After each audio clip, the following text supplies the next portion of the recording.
بہن اور بھائیوں، السلام علیکم۔ آپ کا میزبان وحید جی آپ سے مخاطب ہے۔ خیریت موجود، خیریت مطلوب۔ تقاسیم غیبت، اس فرق کو 6 حصوں میں تقسیم کیا گیا ہے۔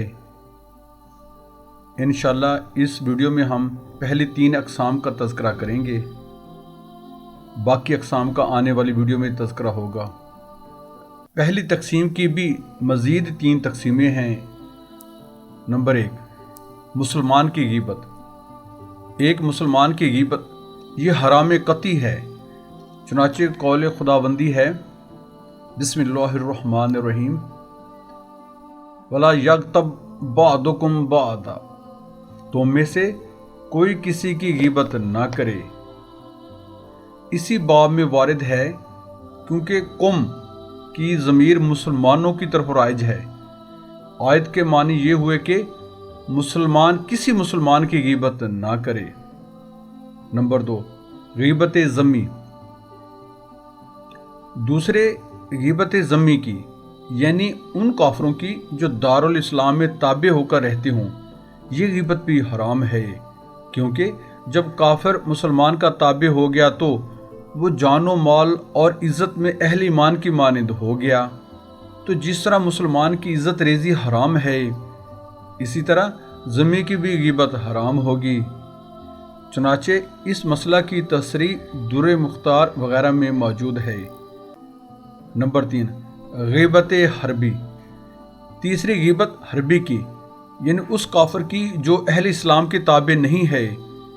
اس کا حکم کتب فقہ سے معلوم ہوتا ہے کہ یہ غیبت درست ہے، کیونکہ جب فاسق کی درست ہے تو کافر حربی کی بطریق اولا درست ہوگی۔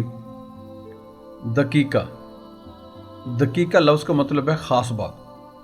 صاحب تفسیر کبیر والا یغتب بعضکم بعضا کی تفسیر میں لکھتے ہیں کہ کافر کی غیبت درست ہے تو شاید ان کی مراد حربی ہوگی، واللہ عالم۔ غیبت کی دوسری قسم، ایک غیبت زندہ آدمی کی اور دوسری غیبت مردے کی۔ نمبر 1، مردوں کی غیبت۔ جس طرح زندوں کی غیبت حرام ہے، اسی طرح مردوں کو گالی دینا اور ان کو برا بھلا کہنا، ان کے عیوب بیان کرنا اور ان کی غیبت کرنا حرام ہے، چاہے وہ زندگی میں گناہوں میں مبتلا رہے ہوں اور اپنا وقت برباد کرتے رہے ہوں۔ مگر اس باب میں جناب رسول اللہ صلی اللہ علیہ وآلہ وسلم نے سخت تاکید فرمائی ہے۔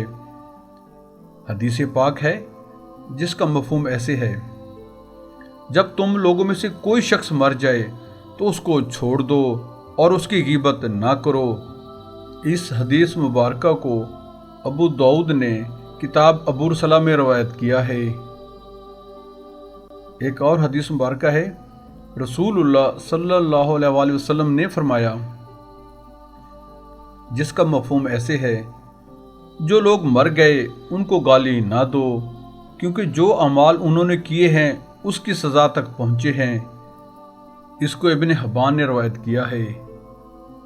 ایک اور حدیث مبارکہ ہے، رسول اللہ صلی اللہ علیہ وآلہ وسلم نے فرمایا، جس کا مفہوم ایسے ہے، تم مردوں کے اچھے اوصاف کو بیان کرو اور برائیوں سے زبان کو روکو۔ دقیقہ۔ راکم الحروف کہتا ہے کہ اگر احادیث سے قطع نظر کرو تو عقل بھی اس بات کو کہتی ہے کہ مردوں کی غیبت جائز نہیں ہے۔ اس کی 4 وجہ ہیں۔ ایک وجہ یہ ہے کہ مردے زندوں کی غیبت نہیں کر سکتے، لہٰذا زندوں کو بھی چاہیے کہ مردوں کی غیبت نہ کریں اور نہ ہی ان کو تکلیف دیں۔ حقائق۔ حضرت ابو درداء رضی اللہ تعالیٰ عنہ اکثر قبروں کے پاس بیٹھا کرتے تھے اور قبروں میں اکثر جایا کرتے تھے۔ لوگوں نے اس کی وجہ پوچھی، انہوں نے بیان کیا، میں ایسے لوگوں کے پاس بیٹھتا ہوں جو آخرت کی یاد دلاتے ہیں، اور جب میں چلا آتا ہوں تو میری غیبت نہیں کرتے، برخلاف زندوں کے۔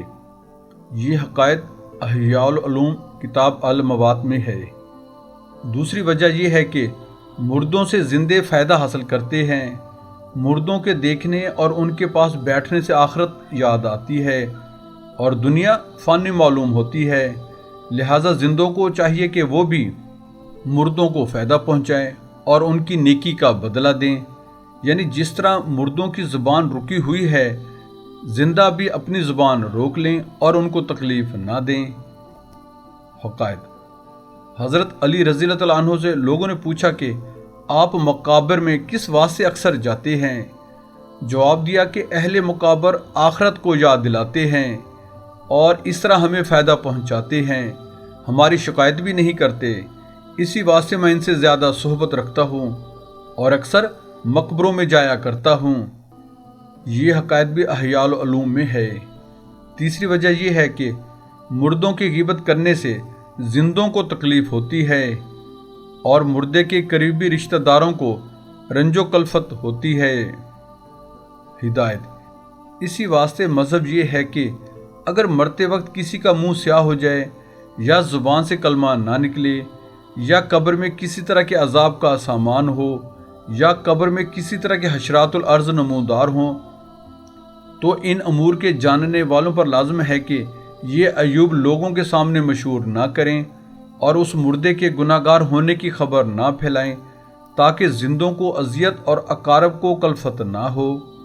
چوتھی وجہ یہ ہے کہ جو شخص مر گیا اگر وہ جہنمی ہے تو یہی اس کے لیے کافی ہے، اس کی غیبت بے فائدہ ہے، اور اگر وہ جنتی ہے تو اس کی غیبت ممنوع ہے۔ جہاں کہیں اس کا جہنمی ہونا محتمل ہو، شارع نے اس کی غیبت سے منع فرمایا ہے۔ حدیث پاک: رسول اللہ صلی اللہ علیہ وآلہ وسلم نے ارشاد فرمایا، جس کا مفہوم ایسے ہے: تم اپنے مردوں کو نیکی کے ساتھ یاد کیا کرو، کیونکہ اگر وہ لوگ جنتی ہیں تو ان کی غیبت سے تم لوگ گناہ گار ہو جاؤ گے، اور اگر وہ جہنمی ہے تو ان کے لیے اسی قدر برائی کافی ہے۔ اس کو احیاء العلوم میں نقل کیا گیا ہے۔ تیسری قسم: اس غیبت کی بھی 2 قسمیں ہیں۔ نمبر 1، غیبت عاقل بالغ۔ ایک غیبت اس شخص کی جو عاقل بالغ ہو، دوسرے غیبت لڑکے کی یا دیوانے کی۔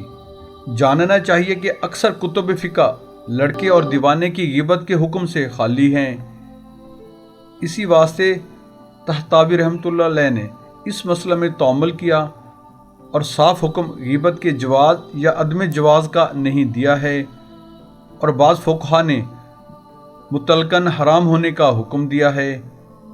چنانچہ ابن عابدین رحمۃ اللہ علیہ نے ابن حجر رحمۃ اللہ علیہ سے نقل کیا ہے کہ لڑکے اور دیوانے کی غیبت حرام ہے جس طرح بالغ کی غیبت حرام ہے، لیکن راقم الحروف کے نزدیک تفصیل بہتر ہے۔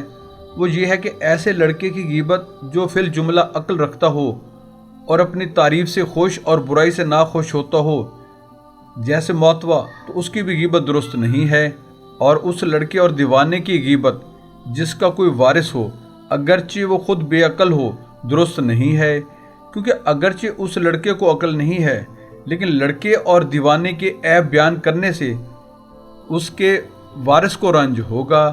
ہاں، اگر اس لڑکے کے عیب سے لوگوں کو ڈرانا مقصود ہو تو اس کے عیب بیان کرنا خواہ اس کے سامنے ہو یا اس کے پیچھے درست ہے۔